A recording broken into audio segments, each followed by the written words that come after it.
Good evening, everyone. On behalf of Rabbi Shaar, who has been called away at the last minute, I am delighted to welcome you to Tuesday Night Learning. And let me say at the outset how delighted we are to collaborate this evening with the Jewish Public Library. And what a speaker we have in store for you tonight. We have had Ruth Wisse speak on many occasions at the Shaar. She is always a treat to listen to, and we are looking forward to the launch of her memoir, Free as a Jew. I did not like it, I loved it. Two ingredients are important for a successful memoir: authenticity and candor. Ruth provides both in abundance. We have been looking forward to this evening since the spring. Now, I'm returning the floor to Eddie. Thank you, Louis. You may remember Shelley Pomerantz, who for over 20 years was a host and arts reporter on CBC Radio. She is currently the host of Writers Unbound, a program on MATV devoted to Montreal authors and their books, and of a bilingual online poetry reading series. Until recently, she was a programmer for Blue Metropolis International Literary Festival, where she organized the Gabriel Safdie event, Jerusalem of the Mind. She has presented talks for Les Grands Ballets Canadiens, as well as for several Montreal festivals and libraries, and writes on the arts for a number of magazines. As part of the format for this evening's launch, Shelley will be interviewing Ruth, and this will be followed by a Q&A session, which, as I'm sure most of you know, by now will be funneled through the Q&A feature of Zoom. It's just this side of impossible to introduce anyone who has borne the Roski's name in under 2 to 3 minutes. Nevertheless, I've known Eva for almost 40 years. Eva worked at the Jewish Public Library for 28 years, the first 17 of those as director of the Norman Berman Children's Library, and then the last 11 as executive director, and even now sits on our board of directors, where her skills and consultative guidance continues to be invaluable. She graduated with an MLS in 1965 from Simmons College in Boston, was the winner of the Quebec Library Association's Anne Galler Award, and her advocacy on behalf of libraries and literacy over the years has been nothing less than an ongoing inspiration to us upstarts. As I'm sure all of you know, Eva and Ruth are sisters, and I thought it would be a really cool idea to have someone amongst those who knows Ruth best to introduce her this evening. Again, before I pass this on to Eva, I'd just like to remind everybody that there will be a Q&A period once the interview concludes. Please feel free to put your questions in the chat box at any time. Shelley will be monitoring them and passing them on to Ruth. Thank you. Go ahead, Ruth. Eva, you have to unmute.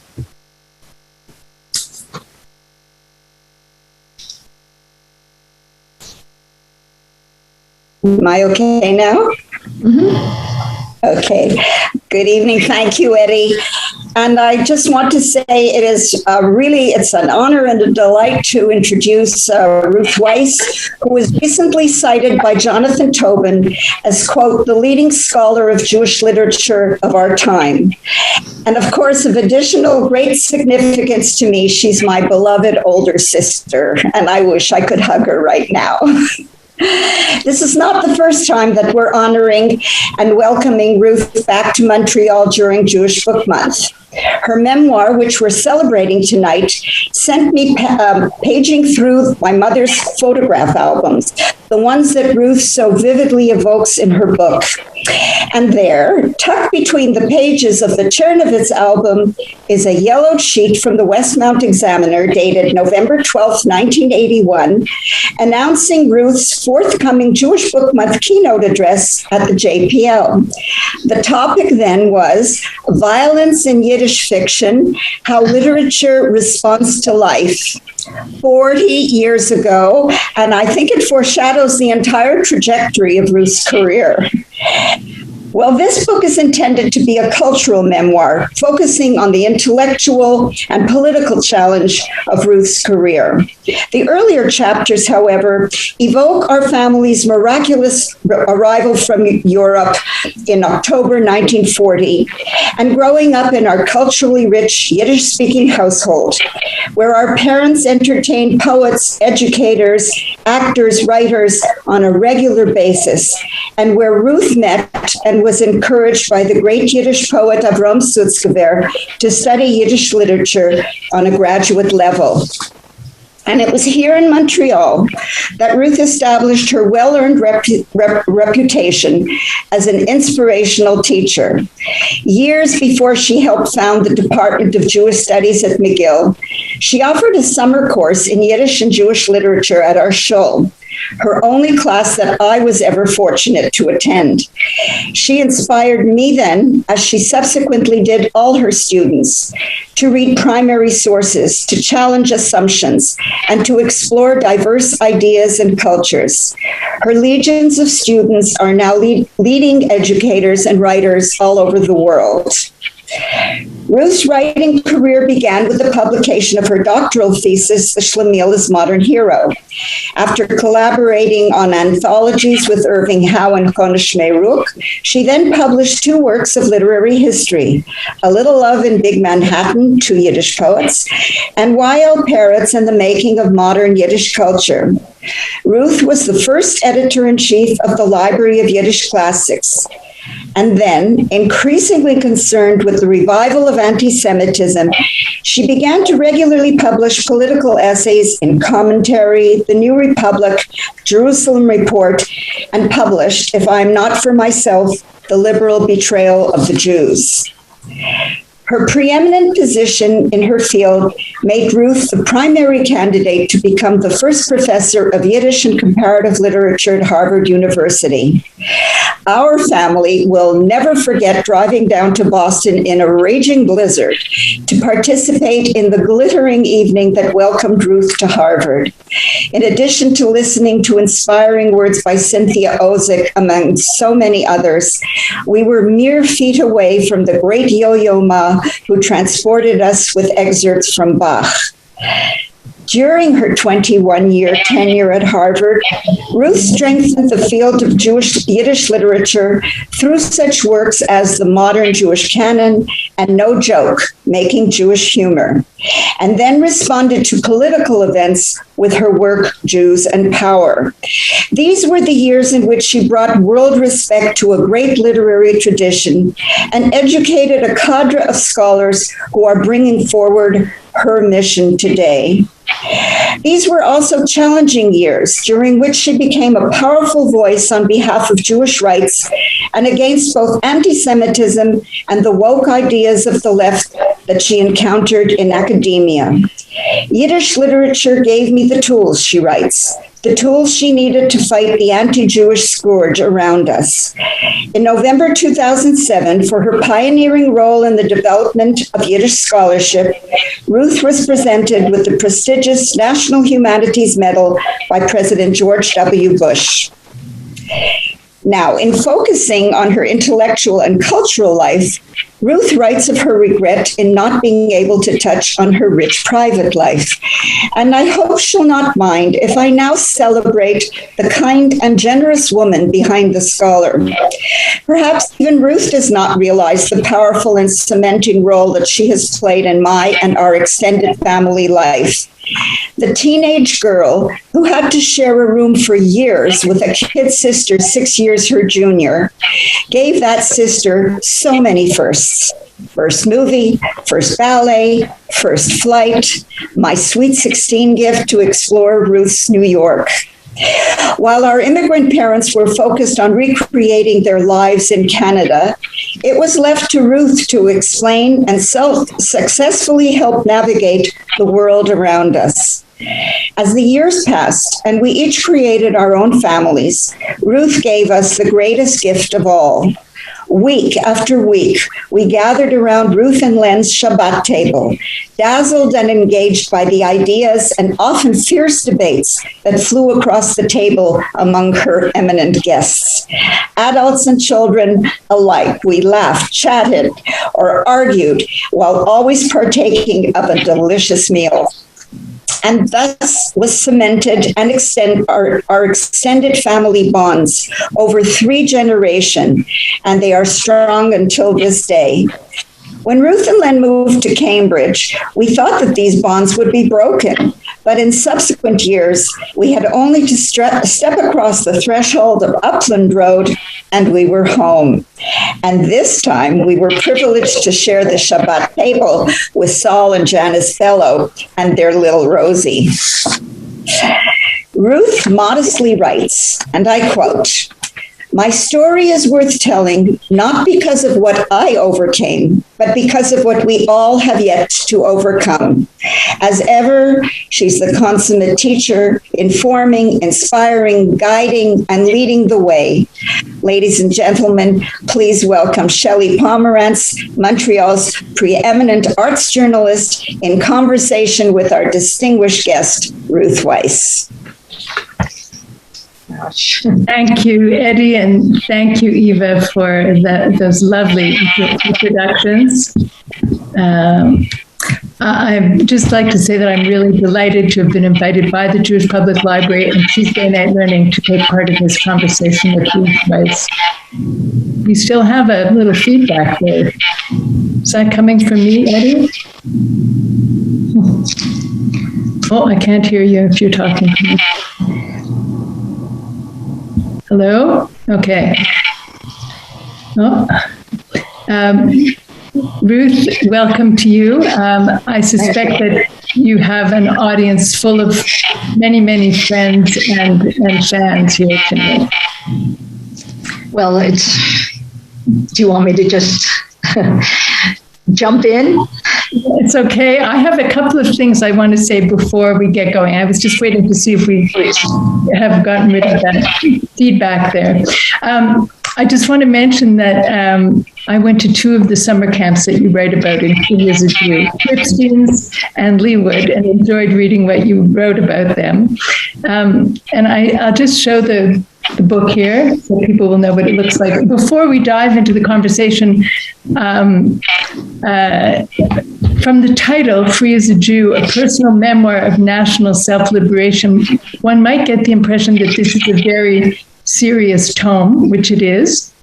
But there are many, many moments of levity, which I thoroughly enjoyed in this book. For example, when you ran for president of student council at your high school, your campaign slogan was, "Don't let the Students' Council be ruthless." And of course, with that inimitable slogan, you got elected. Also, when you were in high school and you appointed yourself mascot carrier for the boys' basketball team, you write, "Male sweat remains one of my favorite colognes." And we will talk about your thoughts about male confederacies a little bit later. Also, you talk about your brother Ben's Zionist youth group, Habonim, and how he let you sit in on their meetings as long as you kept quiet. You were just 12 at the time, I think, but already very able to analyze the situation. You write, "Listening to their arguments, I found my brother the wisest in the group, the communist the handsomest, the pacifist the most articulate." So I thought those were lovely gems in there. You arrived in Montreal as a very small child. I believe you were 4. You grew up here and you lived here until 1993 when you moved to Cambridge to teach at Harvard. Can you talk about your attachment to this city and to its institutions, the Jewish People's School, the Jewish Public Library, of course, McGill, if you would like to? I know you said to me earlier in the week, you said, this is coming home, this event. Yes, well, firstly, let me say that I'm just overwhelmed to be here and to hear my sister. As we know, you can choose your friends, you cannot choose your relatives, but if one could have chosen a relative, I ask you, could one ever have had better fortune than to have Eva for a sister? She doesn't know how long I could go on to talk about what she has meant to me in my life, but just to thank her so much for these words today. as far as what you asked about Montreal, it's more than that. This evening, is quite extraordinary for me, because if you read what I've written, what I describe at the beginning is the way we came to Montreal. I mean, after talking about how we came from Europe, but I'll begin with just Montreal. We were situated in Westmount, or at the edge of Westmount in Notre-Dame-de-Grâce, because my aunt and uncle found us a place near them, and all the rest of the family that was here, my father's brothers and his family, lived all the time in Westmount. Now, that's where we would have stayed probably had my mother not been the woman that she was. And my mother attributes our moving away from Westmount, don't take this personally, anybody out there, to the Shaar Hashomayim synagogue, because she's a very dramatic person, my mother, as Eva will attest. And what she told us, she brought us up on this story, that one day she was at the first wedding that they were at in Montreal at the Shaar Hashomayim synagogue. And as the bride and groom walked down, or as the wedding party walked down the aisle, they played her hymn. And what my mother meant by her hymn was the music that she had learned as a child in Vilna, that was a dirge sung to commemorate the death of one of Vilna's poets in one of the first pogroms in the city in 1919. And she would sing us this song, Die schönste Gesang, and the very beautiful melodies. Don't sing them in good times. Sing them because the poet is dead. And she said, and they were playing that song at a wedding. Now, was this true? What was that about? But this is how my mother explained moving us to Outremont, moving us to the Yiddish part of the city, as she saw it, so that we could go to Jewish day schools and so that she could be associated with the Jewish Public Library. Why do I put such emphasis on this? Because I think in the book itself, one would see that in the years that we were growing up, these were two worlds. There was Westmount on that side of the mountain, and people who lived there who were much more acculturated. And then there was the Outremont side of the mountain.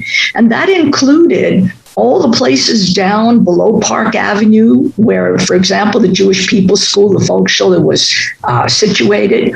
And it didn't have to do with being in a poorer neighborhood. My mother, let me say quite categorically, she didn't move to Outremont because she thought it was a poorer area. It didn't have to do with that.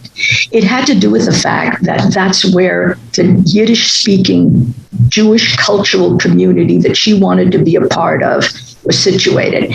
Now, what I'm describing here was a Montreal that was to that extent really separate, and that continued until McGill, because when I described, for example, what it was like at McGill, we were still very much aware of who came from Westmount and who came from Outremont. And as we were growing up, these divisions, as children are really great sociologists. Think of tonight. Think of what tonight means. This book, this talk is being sponsored by these two institutions that used to be worlds apart. And now the Jewish Public Library and the Shaar Hashomayim Synagogue are co-sponsoring this. They work together. And the Jewish day school that we sent our children to is physically situated in the Shaar Hashomayim Synagogue. So it's not that the Jewish day schools are now all in one other sector of the city. And so this is, it represents something not just about the book and not just about myself and even our family, and the parts of my family that grew up in Westmount who may be listening in this evening. But what it tells us what's happened to Montreal, where I think that the Jewish community has become much more integrated. and where the Jewish community really finds itself now, going back and forth, and where the Jewish Public Library is not an institution at one edge of the Jewish community as it used to be, but it is now at the center of the Jewish Federation building and right near the Y. So you see what an evolution there has been in the life of Montreal Jewry, and it's one of the many things that makes the city so extraordinary.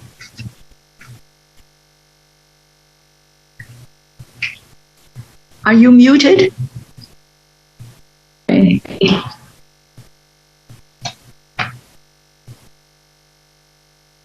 I can't hear you.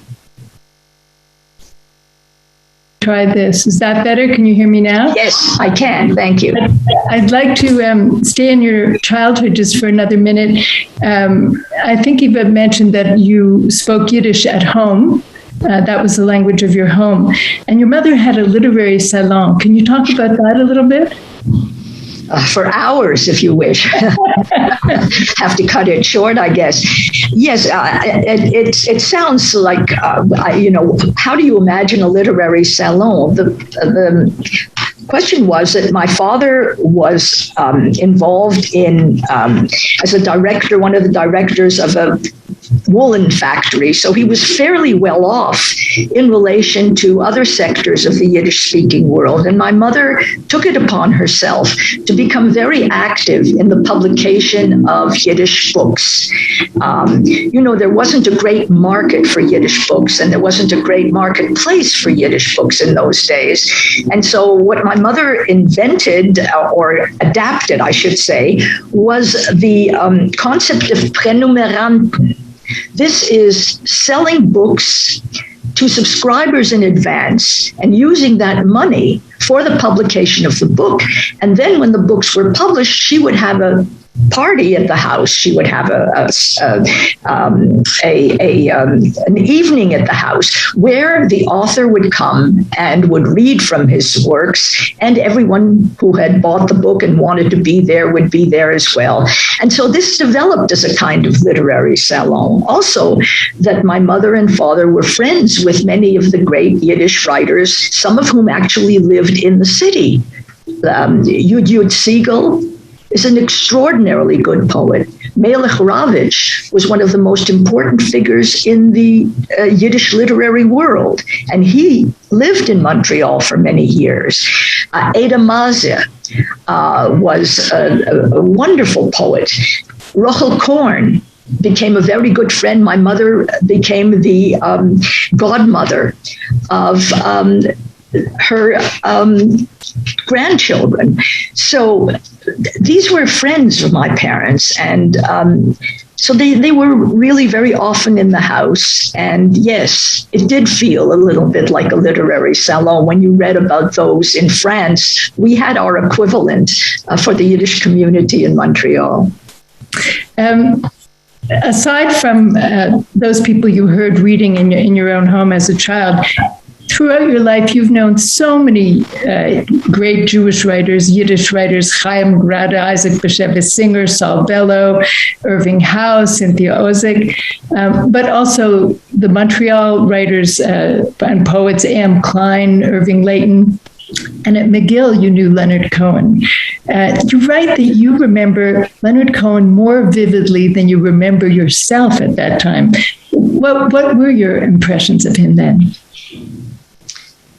Well, he was, I don't know, it's interesting, but I don't think I'm exaggerating. I think that everybody who knew Leonard Cohen, even as an undergraduate, knew that there was something really electric about him, that he was going to be, he said, Canada was looking for a Keats, and I once wanted to write in the margins of that, Canada may have been looking for a Keats, but what it found was a Cohen, because at college, you see, Louis Dudek, our teacher, already knew that he was going to be a fine poet. And Louis Dudek created the McGill Poetry Series so that he could put out Leonard Cohen's first book of poetry. So it wasn't just that I found him, vivid in that way, but I think that I think others did as well. And I really don't know why. But, when one is writing a memoir of this kind, you find out things about yourself that you wouldn't have really known to that degree. And I was surprised at the degree to which I did remember meetings with Leonard Cohen very, very vividly, certain conversations, things that he said. And I'm not gifted with a very great memory. There are people I've met who have fantastic memories for these things. I'm not one of them, but much of what transpired with him, I do remember. And you write also that you recognize that he wrote more beautifully than you, but that you were intellectually more mature than he was. Why did you say that? Well, it's a little, because I think it's true. This was, Leonard Cohen is such an icon for people, and for good reasons. His music is lovely and enchanting, and, he's not just that he's become world famous, but I think that it's not accidental. He has earned his fame, I would say. However, you see, what I valued most was the intellectual life. And I knew that he had a very fine mind. He was very smart. And I wanted him to become an intellectual.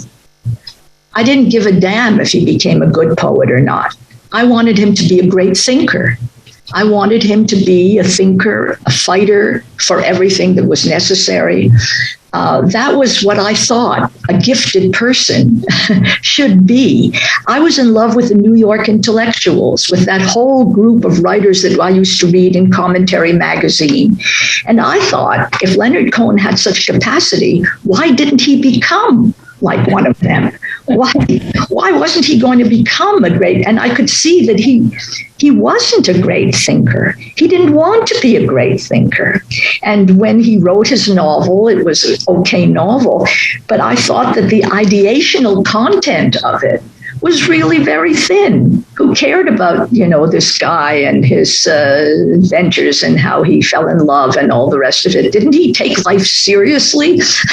So in all the years that followed, and when I followed him, I was very torn. Of course, I loved the music and played the music and sang the songs like everyone else. And I went to his concerts and so on. But I was not a groupie. And at a certain point later on, because he figured so much, when I started to write about my background, I wrote an essay about my life without Leonard Cohen to show that we went different ways, that I did not go in his direction, and that although, of course, I honored what he became, I was still at that point quite disappointed in the guy who became a Buddhist one day and then a fan of Velikovsky the next day, and who wanted to introduce me to the I Ching because it was so great the third day. To me, this was the kind of adventurism that I thought you outgrew as an adolescent. And if Leonard Cohen had written a memoir, how do you think he would have remembered you from that time? So isn't that an interesting question? I never thought it. As a matter of fact, here's how I saw the world. When I wrote that essay, it did not occur to me that he would read it. People think I'm crazy because now that I write a little bit, I know that, you tend to pay attention to what people say about you. But I didn't think he would read it. Otherwise, I couldn't have written it the way I did. So when I wrote it, I got from him a note, which I could read you, which is quite surprising. Please do. He writes, he sends me a whole box of his books that had by then been published, of his music, with this card that says, "Dear Ruth, I don't know about flower children brigades," which is one of the things I had written, that he had become the leader of the Flower Children Brigade. So he says, "I don't know about Flower Children Brigades, but I was with General Sharon a mile from Ismailia in the Sahara Desert during the Yom Kippur War, I didn't see too many Jewish scholars from Montreal around. Your old friend, Leonard. Well, so he was hurt. Ooh, Leonard, he was very, of course, because you see what he's saying. Meaning, I didn't see you, kid, Jewish studies scholar. I didn't see you where the Yom Kippur War was being fought. Now, a book is just about to appear in English by Matti Friedman, which is quite amazing. It's about Leonard's appearance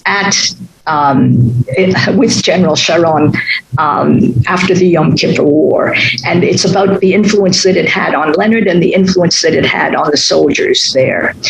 But you see, what one is describing is at that moment, he went to Israel to be there during the Yom Kippur War.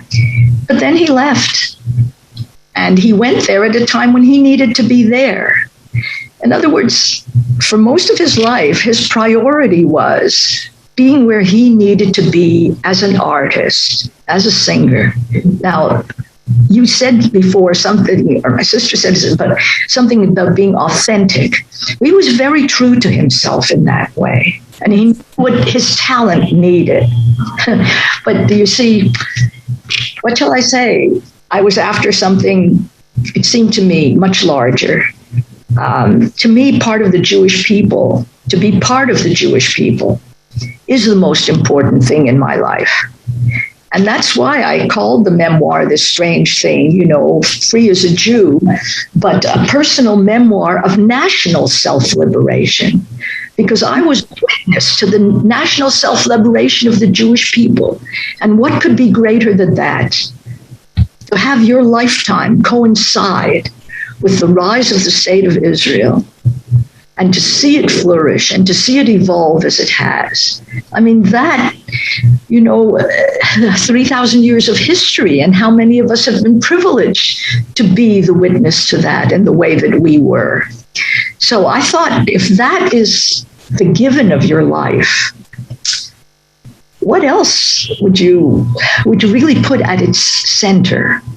Well, thank you for that explanation, because I wanted to ask you about the title and what its meaning is. If we can stick with the writers for another minute, you've known all these amazing writers. Is there one who's had the biggest impact on you, who was perhaps the greatest influence? There's so many to choose from. There are many to choose from. Well, of course, in the most fundamental way, the writer who had the most direct influence on me was Avraham Sutzkever, who I describe how Len and I, my husband and I, met him the summer of 1957, which was the summer of our honeymoon, delayed honeymoon, where we went and spent 2 months in Israel. There we met Sutzkever. And then as a result of that, I arranged through the Canadian Jewish Congress that he come and be a guest of the Canadian Jewish communities. And he spoke in Montreal at the Jewish Public Library, of course, and then across Canada as well. And at the course of our being together during those weeks that he was in Montreal, he asked me at the end, he said, well, what are you going to do with the rest of your life? Implying that surely I was not going to keep working for the Canadian Jewish Congress for the rest of my life. Of course, I was very flattered, because I didn't think that I was going to work for the Canadian Jewish Congress for the rest of my life either. So I said, well, I think I'll go back and continue my studies in English literature, which had been my field of honoring at McGill. And he said, why don't you study Yiddish literature? And I've described this many times. And I laughed, and I said, what would I do? Teach Shalom Aleichem? And as I said those words, of course, I was mortified myself. I thought, what have I just said? Firstly, here I am speaking to one of the great Yiddish poets. And through all the years of my education, let alone my home, I had met great Yiddish writers. Why was I laughing at the idea of studying Yiddish literature? Well, it's very clear, and I'm sure that everybody out there can understand it. Because at McGill, I had never confronted a Jewish studies course or mention of a Jew in any class. The idea of Jewish studies and of Yiddish studies in the university just didn't fit. But the minute I had listened to my own laughter, I realized that I was absurd. Why not? Why had it been missing? Why was there not the representation of my culture as part of Western civilization at the university? And so when you speak about influence, you see, what could be a more direct influence than that? He really gave me the idea of going to Columbia and studying Yiddish literature, and then thinking of really becoming a teacher of Yiddish literature at the university. Why should it not have been so? You see, that's the way people can sometimes, when you have great, what I call moral confidence and also cultural self-confidence, you can sometimes just say the simplest thing to someone else, and then they realize, yes, why did I not see that? Why don't I understand how obvious that is? You yourself have great confidence and drive, which allowed you to accomplish all these things you did, including creating this Jewish Studies program at McGill and then going on to Harvard. Where does that come from in you? The self-confidence, that's too hard a question. I don't know. I mean, one is either blessed with it. Is it innate? Is it something, that you get from your parents? Certainly a great deal I owe to my parents. And one of the things that I've written about, and perhaps don't even emphasize enough in the book, although I do, is, for example, how my parents brought us up.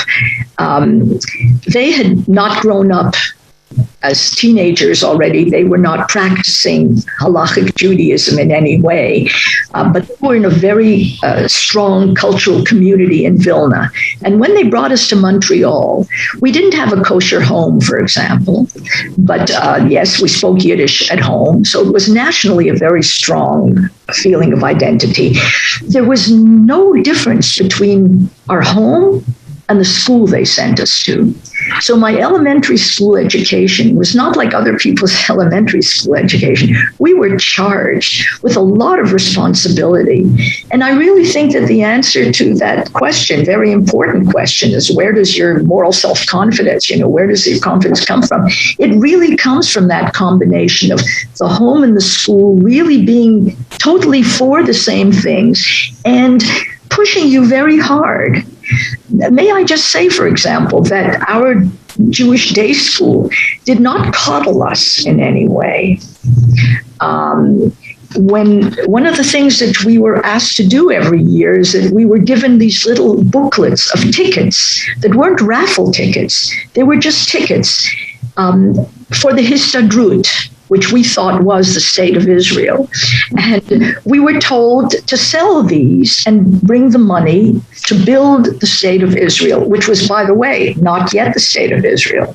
And this was before the creation of Israel when we started selling these tickets.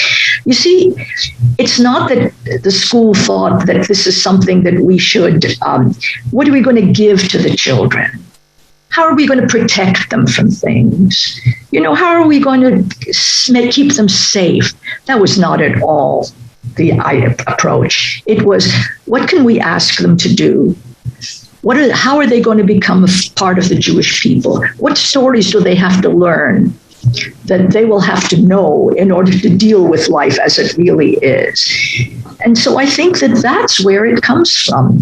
Then when you go into the university, you're challenged and, you're not represented by anything. So you can begin to doubt yourself in that respect. But you have to come back to the you just have to come back to that basic, to who you really are. And we're very fortunate if we have it in us to recognize how important that essence is.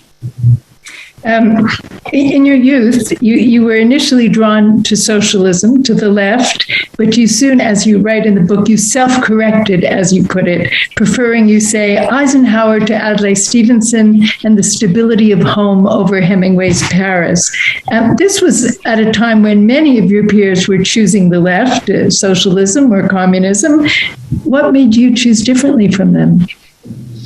Oh, almost everything. That brief flirtation with what you say, the left, was really because the Student Communist Party at McGill, which was, I think, completely Jewish. It was formed by people who were members of the United Jewish People's Order, which was a communist organization. But those were the days when Stalin died. And when the whole thing began to finally feel, well, maybe we were on the wrong track, but nobody could say that because it was so cultic, it was so much part of everybody's life that you couldn't just leave it. You couldn't give it up. So the boys in the communist club at McGill, they became a folk music club. Right. That's what the folk music society. That's right. They became a folk music club, and that's what we fell in love with. The folk music. That was what enchanted us. So it's really interesting how the left wins you over is very often through these cultural byways, and you think, my God, how can you not sing along with the Weavers? How can you not, really strum with Pete Seeger and so forth? But yes, I was disabused of it early on. And indeed, my father had been disabused of it before. And, the longer I live, to be honest, I think that is one of the gravest problems that American Jewry has, and that is the legacy of its flirtation with the left, which for many Jews is still not just a flirtation, it's their belief. They just really, how shall I say, they think that leftism is Judaism. They didn't understand, and they don't understand, the degree to which what they think of as liberal pieties, left liberal pieties, they think that's Judaism. Because they don't practice Judaism and they don't live as Jews. And thinking about Judaism more and more, I realized that it is really a very conservative religion. I'll just go back to your question at the beginning again. Think of Passover, which was by far the most important holiday in our home. The Passover Seder, it's all about freedom. So the first thing that you have to do is you have to break from tyranny and you have to achieve freedom. That's the beginning. However, think of the story. Jews are a rabble. They want to go back to Egypt. They don't want to follow a leader. They're a mess. They're not worthy of anything. And what it takes is really the commandments. And the commandments are, what are they? They're constraints. Thou shalt not. Because you have to fight your animalistic nature. You have to fight your egocentricity. You have to fight all these things. And as far as the left goes, I must say that it's only in recent years that I used to think the one commandment that I couldn't really get was, you shall not covet, shall not envy. That didn't seem to me to fit. The others are actions that you can control. What does it mean you shouldn't envy? You shouldn't covet? Well, may I say, and I'm sure this may offend many people in my audience, but bear with me, please. I think I've reached an age where I have to take certain chances. To me, thou shalt not covet, I translate as, thou shalt not be a socialist. because socialism really is based on an idea, ultimately, of envy. And you have to be able to understand that there are hierarchies in human existence. Why do you say it's based on envy? Because it is. Marxism thinks of class conflict being somehow the way you explain human civilization. Class conflict, I ask you. What about culture? What about our religion? What about our spiritual, cultural life? What about everything else in life, men and women, everything else? Is everything reduced to the insight that they had about the economic system? I mean, and that is what it is about, that there dare not be, you see, classes of people. There dare not be Asians who are really getting ahead of us because there's something about the way in which they work, you see, and their home and their ethic that takes them so far. No, I think that one has to understand that this injunction not to covet, not to envy, to teach yourself to be able to understand that there will always be people who can achieve more, who may have more, to be able to live with that, both personally and nationally even. You know, these things have to be balanced. But I can't tell you how my thinking about that has evolved. I think a little bit, perhaps more effectively than I'm able to express here. But I'm curious about the appeal of conservatism. Aren't change and progress two things that make life interesting and worthwhile, knowing that we can advance and try to improve people's lives? Of course. And that's a natural impulse. And you know how good Jews are at that, at adapting and improving. That's our MO. That's what we're there for. But there is the other thing. I tell a story in the book of one of my favorite moments as a teacher. I had a student who came in to the course that I was giving on great Jewish books, basically. It was called Modern Jewish Fiction or something of that kind, basically a great Jewish books course. And this was a girl who at the beginning of the class, it was a very, very large class. It was a lecture class, right? And she was the only one in the place that wore a hood. So you couldn't even see that she was actually African American. And she came to see me after the first class, which was about Tevye, the Tevye stories, which have a lot of sort of Hebrew references in them. She said, I can't do this.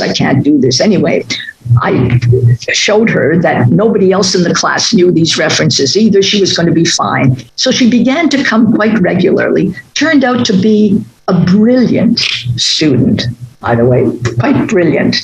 At the end of the course, she came to see me, and she said, "I wanted to thank you for the course, and particularly, I wanted to thank you for Mr. Samler's Planet by Saul Bellow." Now, Mr. Samler's Planet is not a young person's book. It's a very conservative book. And it's a book that really was written against the 60s. And I chose it because I thought it would be a good thing for these students to confront this kind of, you begin with Sholem Aleichem's father, and you begin with Mr. Samler. There was a kind of symmetry to this too, and kind of construct to it. So she said this, she said, why Mr. Samler's Planet? Because when I came into this class, this was me. Go, go, go, go, girl. You can change the world. She said, and Mr. Samler's Planet made me realize I could also change it for the worse. That's conservatism. I wonder how you react to the current discourse around there's so much discussion about women being harassed by men in positions of power. What's your reaction to that? Well, that's a tricky question. Because you said, when you were at McGill, you were against affirmative action. You've written about the conservative movement not having seriously considered how to expand the role of women while resisting, as you call it, the feminist crusade. Why resist it? Hasn't feminism made some very important strides? Well, Shelley, I don't want to avoid the question at all because I devote a lot of time in the book to it, but I also don't want to short circuit it in any way. It's a very deep question. I really think that the cooperation, here we come again, the cooperation between men and women is really as close to the foundation of human life as one can possibly come. And just as Marx and Marxism tried to explain the world as a class conflict, comes Betty Friedan and comes this new wave feminism, and it tries to explain the relation of men and women as a power struggle, and that what women have to do is that they have to achieve what men have achieved and so forth. That came upon me when I was already the mother of children. And no one had to tell me that the most important task that I had in life was raising children and being a mother to a family. And beyond that, how women really civilize the community through what they give to it in their being, through their motherliness, through their sisterliness, through their female qualities. And their female qualities because somebody's got to take these on. Now, everybody looks at me and says, oh, easy for you to say, because after all, look at you. You went and you were a career woman. What are you talking about? Yes, but the fact is, it's also that I didn't build my career until I really had the foundations of my family life strictly in place. And I was lucky enough to have parents and siblings and so on to sustain me in that too. So I think that there's part of the, what she called the feminine mystique that is based on very bad thinking. And I think it's made people very unhappy. It certainly made women very unhappy. I think the women of my generation tend to be much happier in life, even though many of us, had a problem. We married so young, you hardly even knew what you were doing. They say that the brain doesn't fully form until 25. Well, no one told us that because many of us were already way married by 25. Nevertheless, those choices that we made, I think as a cohort, I would say, have left us tremendously good shape. My women friends out there are such strong people. Some of them have had very difficult lives, continue to have difficult lives. But, they're grounded. And many people who've been brought up on the ideology of this feminism that has to break through the bounds, have become very unhappy as a result of it. So the proof can be really in the evidence itself. I think we have now, since we've discussed women and feminism, we have to give men a little opportunity here. You write a lot about men and the confederacies of men in your book. You say, I did not mind being relegated to the sidelines, having come to consider Jewish women so much better off than their menfolk. I never begrudged men their confederacies. And you talk about you didn't want Jewish men to cease to be as manly as I needed them to be. Why did you need them to be so manly? Are you kidding? You see, I don't know who's out there, but I know some of the people, I think. We grew up, I had never seen a male-dominated family in my entire life. I never saw a male-dominated family. I didn't know what any of this was talking about. I thought that in Jewish life that I knew, Betty Friedan deliberately got it upside down. It was the men who needed liberation, as far as I was concerned. They were the ones charged with enormous responsibilities. And women where in my time, we were freer to choose whatever we wanted to do. Nobody told us that we had to go and support a family or anything like that. If we wanted to, we could do it part-time. If we didn't want to, we didn't have to do it part-time. No, I saw that men really had carried the burden. That's one thing. And then Yiddish literature, which I studied, by the way, the question of masculinity is not something that I invented. The question of Jewish masculinity was really on the table way back in the 19th century. Jewish men, you see, could not fight to protect their women and children. So Chaim Nachman Bialik wrote a poem after the Kishinev pogroms.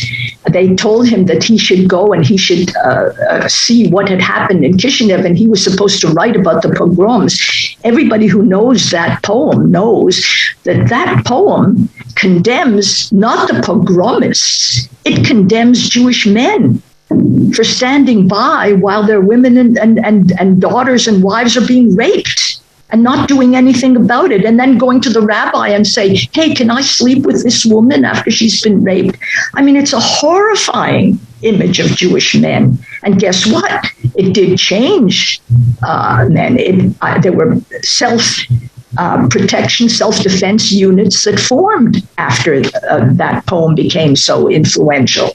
So I'm not the one who invented this. I think that Talmudic study and intellectual prowess had done much to replace physical prowess in Jewish life. But as from, what shall I say? I'm a woman and I've always loved men. And of course, what I love in men is their manhood. I don't love in men their womanhood. I don't love them because they're most like me. What I love about them is that they're men. And if you try to feminize them, and if you domesticate them too much and all the rest of it, it's doable, you see. I thought it was doable because I really did think in the cultural structure that I'm familiar with, women were very powerful. We're going to wrap up very soon, but I have one more question for you before we take questions from the audience. Looking back at your years at Harvard, you write in the book about the anti-conservative and anti-Zionist attacks carried out by some of your colleagues against you and against other professors and against even the university president. But you must have some pleasant memories of your years there, of your relationships with your students, of your teaching. Yes. Well, you're very dear to put it that way, because I'm sorry that it gave that impression to you as a reader. I have a lot to be grateful for to Harvard as well as to everything else. And obviously, I've had wonderful students, some of them, by the way, from Montreal, who came to Harvard to study. Harvard gave me wonderful opportunities. But let me just summarize it to say this. When I got to Harvard, I was still at the point of worrying that I would lose the respect of my colleagues in some way. You know, many of us are plagued with those ideas. We're going to say the wrong thing. We're going to get the wrong, we're going to say, not know something that we should know. We're going to make some horrible mistake, and we're going to lose the respect of our colleagues. And that's very serious because it makes us really do as well as we can. By the time I left Harvard, because of what I describe in the book, I experienced something worse than that. I had lost respect for my colleagues. And that is devastating. And do you think if this is totally hypothetical, if you had stayed at McGill, do you think you would have experienced the same things? Perhaps not as much. I see Philip Salzman, for example, whom I didn't even know at McGill, but he was in anthropology at McGill. He is one of the most powerful speakers now and writers now about what is happening on campuses, not just about anti-Semitism, but very prominently about that as well. I'm not sure. McGill is still I don't know it as well from the inside, so I can't really answer your question. But you see, it's such a great university, and yet what it ultimately is a culture of cowardice. I use the fancier word, a culture of pusillanimity, because after all, it's a fancy place, so one might as well use a fancier term. Everybody is looking over their shoulder with fear of somebody else. The school is afraid of being sued. People are afraid of being denounced. A student, I tended, because I had a conservative profile, I tended to see many conservative students. One student came to me in a certain November, which you will recognize, and said to me, "I feel so guilty."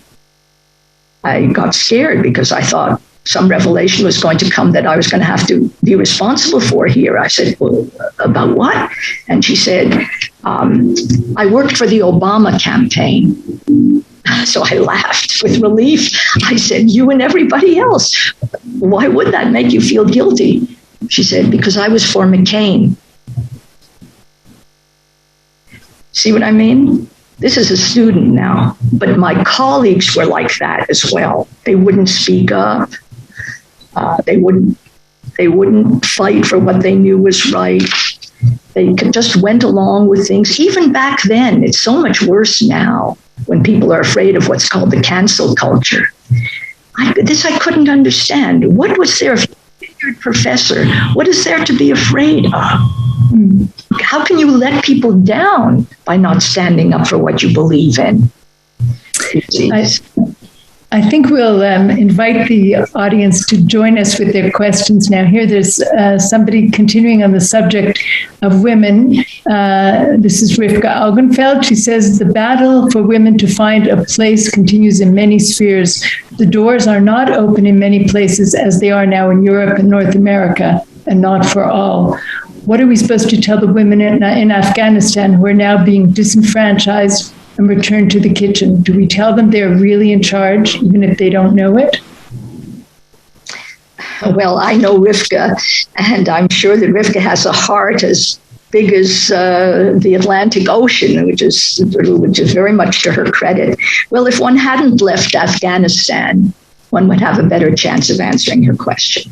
So you can't have it both ways. I mean, if one is prepared to be in Afghanistan and to do the democratizing process that the United States tried to undertake there very heroically, I think keeping 2,500 people there, I would have said keep 5,000 people there. If what you can do is improve the lot of women and of children and to help that process along, even if you can't change the culture, don't try for too much. Just try to introduce these ideas and keep the worst from happening. If you can do that, if you're prepared to do that, to soldier in other people's lands, to get those things done, by all means, I would not vote against it. But and for the women who are still there? For the women who are still there? You see, this is not the way I see the world. I think that's fancy footwork. What's the point of thinking of what you cannot do?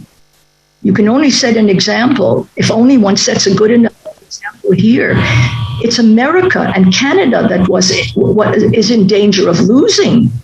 There are people who want to destroy the polity that has been built. Do you know how precious and fragile democracy as we know it really is? People think that what this is iron bound. No, if you keep saying, give it back to the Indians, and if you keep saying that, nothing matters except, equity and not excellence, if you keep, pushing all these ideas, which are ideas that are destructive of the life that has been built here, it won't last. So I have less to worry about Afghanistan at the moment than I have to worry about my own backyard. Here's another question, and taking another tack entirely. The question is, how did your understanding and practice of Judaism evolve in your adulthood? A lot, really. The home I described, which was Yiddish speaking and culturally so rich, I think that all my siblings and I realized that we couldn't replicate that, because our homes, even though I tried speaking Yiddish for 4 years with our first child, and it felt artificial. And so, it was abandoned. And most of us, nobody I know really, not as a community, raises their children in a Jewish language anymore or culturally in that way. So I think it's interesting that all my siblings have homes which are far more observant than our parents' home. So we took on a lot of Jewish observance, because that became our way of ensuring the fact that we were living as part of the Jewish people. Here's a question for you that says, Shelley, could you ask Ruth to kindly recount that famous meeting between A.M. Klein and Sutzkever and the tragic object Sutzkever saw in Klein's home? Oh, I wonder who that is from. Yes, well, that is a very memorable thing. A.M. Klein, fell into a depression, and he had stopped writing. But when Sutzkever came on his visit, he said to me, "You've got to get a meeting for me with A.M. Klein." And I said to him, "Look, I'm not sure that I can do that, because A.M. Klein is in a clinical depression and he's not seeing people." He said, "Yes, you can do it. Yes, you can do it. You have to know Sutzkever too, to know that what he wanted to get done, he got done." So, of course, I called Klein. Klein answered. And when I put the question, "Can we come to visit?" he said, "Of course." And that was amazing. So we were there for about an hour and a half, and the two of them were speaking and talking about Yiddish poetry and so forth. And Klein, of course, was a premier translator of Yiddish poetry and Hebrew poetry. It was you didn't have to be a fly on the wall. You could be me there, like a fly on the wall, just listening to them. I was enchanted. And then as we were about to leave, Klein said, "Would you like to come in to see my office?"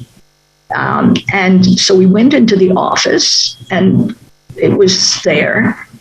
And I didn't understand what that was about. And then we left. And at the street corner, as Sutzkever and I were walking down the street, he stopped, and he was just crestfallen. And here I was, elated. And I said, that was amazing. And he said, "Did you see his desk?" And I said, "His desk?" And he said, "There was nothing on his desk. When that happens to a writer, he's finished." And I wondered after that, was that what Klein had meant to show us? That was so amazing to me. Also, over and over again, you learn how little you understand about life. Here you think you are such a sophisticate at that point, bringing these two writers together. And then something like that happens, and you realize, did I have eyes to see? Here I saw just this froth of give and take. And what Sutzkever was seeing was what there was to see. This man who... he was a writer, so he knew what his desk looked like. I know what my desk looks like, right? But Klein's had nothing on it. Mm. I have a couple of last questions for you myself. What is the future of Yiddish and the future of Yiddish studies, do you think? Well, it will be what people make of it. What Eva said is true. One of the greatest legacies that I claim is the number of people who were able to study at Harvard, advanced courses in Yiddish literature, and to get their degrees in Jewish studies, specializing in Yiddish literature, who now are out there teaching these subjects. There are some wonderful people. there. Justin Cameos at Smith. I'm afraid to name them because I will miss somebody. But people at the University of Wisconsin, people at Emory, certainly at Columbia University, at the Hebrew University. I mean, there are so many students out there now teaching Yiddish literature, so that's very vibrant. May I say, Aaron Lansky, who was a student of mine at McGill, went on from McGill to build the Yiddish Book Center, which is one of the most beautiful institutions, not just in the world of Yiddish, but in the Jewish world in North America. So those things were not there once, and they're there now. As for what will become of the language itself, I think from my perspective, the most important thing is to keep as much of that cultural richness available to people in any form possible, whether in the original or in translation or in explication, because it is an amazingly important part of the Jewish process of modernization. It's as you're talking about 700 years of civilization, and then the last 200 years of that is really filled with filled with really cultural treasures. Those dare not be lost. In fact, Rivka Elgenfeld writes again here. She says, there have never been as many people enrolled in Yiddish courses as now. Thousands and thousands, which is... Well, yeah, she gets carried away, perhaps thousands and thousands. Yes, it's true. But I would like to know at what level. It is true that, for example, at Tel Aviv University in the summer course, there are more people studying Yiddish. I think at many universities, there are far fewer people studying Yiddish than once did. And... I'm a Jew, first and foremost. Yiddish to me, and Yiddish to the Jewish people, may I say, was an instrument. It was not an end in itself. And I worry, much as I love Yiddish and devoted much of my life to teaching it, believe me, I worry when people extricate the Yiddish from the Jew and make Yiddish an end of it in itself and a measuring stick for measuring the rest of the Jewish people. That it cannot become. We have one more question here from the audience. What advice or guidance would you give today's Zionist students on campuses throughout North America as they are confronted with BDS, intersectionalism, and the Free Palestine movement? Well, luckily for that person, I would say that you need others. And now, thankfully, Rivka may say that there are thousands of people studying Yiddish. There are certainly thousands of people now on campuses everywhere involved in fighting for Zionist ideas and fighting against the bad ideas. These people were not there before either. There are even faculty groups now available who have resources, who tell you how to do these things. So there, I would say, really put yourself in touch with them. I could give you the names of 10 if you need them, but I'm sure that you can find that the people can find them of themselves. It's very important in that battle to find allies and to make allies, by the way, and to make allies not necessarily with your fellow Jews, but to make allies of people who really appreciate Israel because they appreciate democratic civilization. And if I can say something finally, I would say that the main theme of my book really is gratitude. I think it's very important to know that gratitude is more important than grievance. It's something you have to teach yourself. Gratitude over grievance. And it's, even if one doesn't wake up as Jewish men do to lay tefillin and to express their gratitude in prayer, I think it is important to build in a context for expressing gratitude for whatever there is before one goes to the next step of saying what there isn't. I think if you have a chance to look in the chat and see all the comments, speaking of gratitude, there are many of your former students who feel a lot of gratitude towards you. So I hope you have a chance to look at them. There were too many of them for me to read out, but there were a lot of very complimentary comments for you. Thank you. Well, they know what I feel about them, I think, too. Thank you so much, Ruth Wisse. Thank you. For Free as a Jew and for being here today. And I'm now going to pass things over to Stephen Lipper. Wow, that was simply wonderful. Thank you, Shelley. Thank you, Ruth. It is my great privilege on behalf of the hundreds and hundreds who are watching this webinar to thank you, Shelley, for asking the right questions that gave us the story that Ruth needed to tell us all, and you did it all with charm and a beautiful smile. So thank you so very much. And Ruth, what can I say to you? I have long been your biggest fan. And if I can pick up on a few points from today's discussion, you talked about the lost respect for your colleagues. That's a terrible blow. And you said one of the worst things is the cowardice on campus. Well, if there's one thing I can say about you, Ruth, is you are brave, and there's nothing cowardly about you in any way.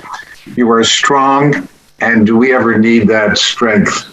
You know, when you talked about Sutzkever and the influence he had in your life and what he taught you, there was a flash across the screen, and someone said, yes, that's what Ruth did for me. What he did for her, that's what she did for me. And so, Ruth, the most important thing about you is that you made a difference. How many people can say that they can look back on their career and say, I made a difference in this world? And I want to summarize that difference by taking one quote from your book. You were comparing American Jewish writers to Yiddish writers, and you said the following: even the best writers can only work with the material they have at hand, and few American Jewish writers inherited anything like the rich Jewishness of Eastern Europe. By richness, I mean the cultural destiny of a God-inspired civilization. You know, one of the fascinating things that captured me about you and your book and your life is that you talk about the fact that you weren't an observant Jew and your home was not observant. And you tell some interesting and embarrassing stories about that. But the contrast to that is you were so embedded with Jewishness. Everything about you spoke of your Jewish passion, your love for Jewish peoplehood, and your love for Israel, and your sense of privilege to be in this generation where you can walk the streets of a Jewish Jerusalem. So I don't know what Jewish means in terms of observance exactly, but if you read Ruth Wisse's book, being Jewish is certainly symbolized by everything that Ruth Wisse stands for. And it's presented so powerfully. And I have to say that in your book, you have a transition point and you become more religiously involved. And that point was a kiva school. And I have to tell you that when I came to your home, Irene and I came to your home on Western Avenue, that changed our lives. That meeting, I think it could have been 1971 or 1972 or somewhere about there. At that point, we thought in the New Quebec we were going to send our eldest child to French school so they could be fluent in a Francophone Quebec. But after listening to you and Lenny, there was no question we were going to kiva school. And that changed our lives in so many ways, just as you changed the lives of thousands of students. And now your influence is so strong in terms of what you stand for. And I was thinking of you today, by the way, when I got your book. Irene grabbed it, so I couldn't read it. I had to wait for her to finish it, and I just finished it this morning. And as I finished the book, I picked up the newspaper, and I was reading about Sally Rooney. I don't know if that name means anything to you, but there was a front page story about Sally Rooney, who has won 4 awards as an outstanding Irish author, and she refuses to allow her work to be translated into Hebrew. Of all the languages and all the countries in the world, only Hebrew she refuses. And that tells us, dear friends, how badly we need a Ruth Wisse in this world. And I was thinking to myself how Ruth could stand up to this woman and how she could educate her and how she could debate with her like no one else that I know could. And someone has to stand up. And Ruth is teaching us how to stand up, how to be proud Jews, how to work for the state of Israel that we're so privileged to have in our lifetimes. And so this has been a fantastic evening. I want to thank the Jewish Public Library. I want to thank the Shaar Hashomayim for joining forces to produce this lecture. Shelley Pomerantz for being your interviewer. And Ruth, you've got a lot of fans, and we love you. You're fantastic. Thank you so much. And come back again soon. And give a hug to Lenny from Irene and me. Thank you so much. Thank you all very, very, very much. I'm very moved. Thank you.